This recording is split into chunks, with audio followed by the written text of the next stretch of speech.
The S&P 500 trading at record highs Thursday afternoon, with financials and energy stocks taking the lead. Well, let's get a read of the markets from Stephanie Lang. She's Chief Investment Officer at Homrich Berg, joining us from Atlanta. Welcome to our program, Stephanie, and good afternoon to you.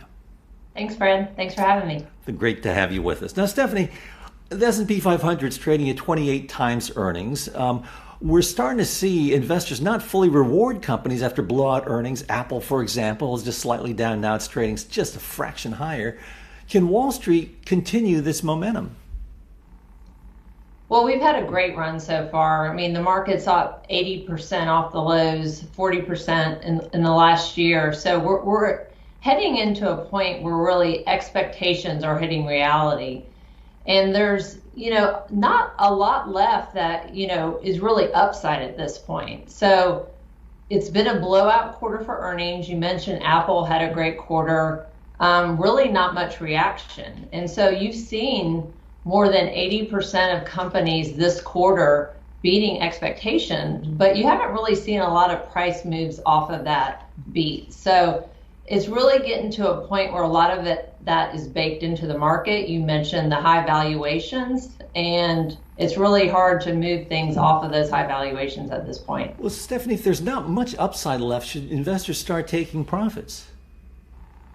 Well, there's incredible momentum in this market, so I think it's something to watch out for. If you look at a couple other bull markets where you've seen some pauses, if you look back to 1982 or 2009, if you look at those 13, 14 months later, you did see a pause. So everything looks solid at this point, but we are starting to go into kind of a seasonal weakness period. So it's something I would watch out for. But the good news is we have such a strong macro backdrop. If there is a pause or a pullback, I would really consider that a buying opportunity at this point. Then where in this puzzle does President Biden's massive spending plan fit in? Yesterday outlined the $1.8 trillion American Families Plan on top of his other $1.9 trillion plan. Is all this fully priced into the markets?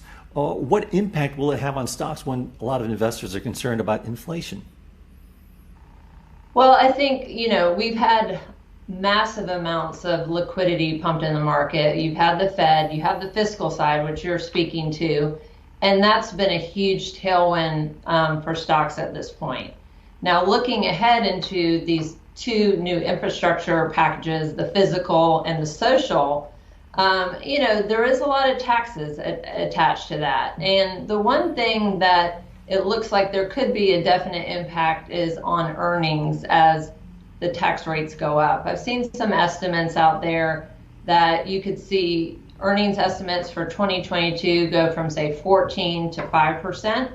And so, that's not a lot of growth for next year where you have these high valuations. So it's something to take into consideration. It's not the only driving factor at this point, but it is something that we're watching out for. Do you go back to the tried and true tech stocks with been coming out with blowout earnings one after another, or do you go back to the value stocks that led the markets all the way through March?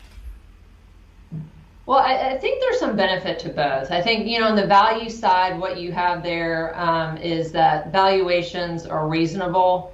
And if there is a pullback, I don't think you're going to see it as much in the value stocks. On the flip side, growth stocks, you cannot deny how well they're doing. The earnings are blowout after blowout. And even though the valuations are high, you have to think that a lot of this is justified. These numbers are unbelievable. So I think right now you kind of saw a value tailwind for a while. I think if you see rates move up, you could see that shift back. I wouldn't be kind of binary in either sense. I think there's opportunities on both sides. So on the dips, what would you be buying? What sectors? Well, on the value side, I really like financials at this point.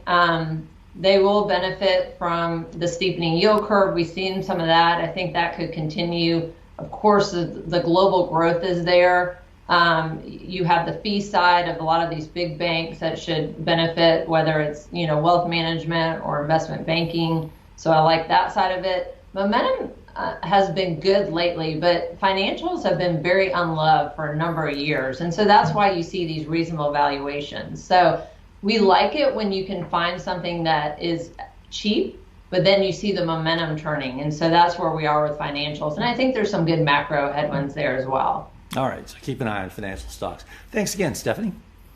Thanks for having me. Great to have you with us. Our thanks to Stephanie Lang of Homrich Berg in Atlanta. I'm Fred Katayama in New York. This is Reuters.